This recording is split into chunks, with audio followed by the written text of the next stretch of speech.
little ear pasta, and we're going to toss that with a broccoli Rabe Pesto.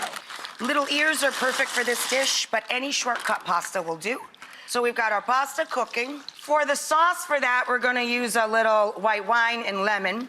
For the base for our pesto, we're going to par cook in salted boiling water 1 large bunch of rapini.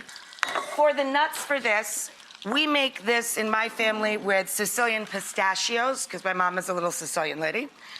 It's also delicious. I've made it with hazelnuts. We throw them in the oven, let them toast for a couple of minutes. Then, of course, you cool them before you put them into the pesto sauce. Come on back and we'll make pesto together right after this. Here is our 1 bunch of broccoli Rabe, which we parboiled, right, to get the bitterness out. Dry it, throw it in the food processor. Add some garlic, some chili paste or chili flakes. I have Calabrian chili paste. Spice it up.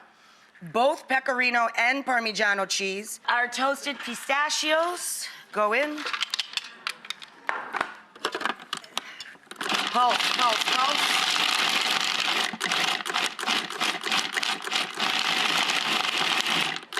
And then stream in your olive oil while that's on.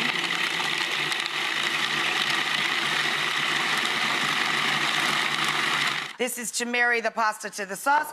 Got to take one last break. Hurry back, you're gonna miss what it looks like when it's all done. I just added half a mug of starchy cooking water to our pesto, our broccoli Rabe pesto. Tossing that with all of our orecchiette, our little ear pasta. Beautiful, nice, simple, good supper. Pistachios. Wow, that is so good. Yeah.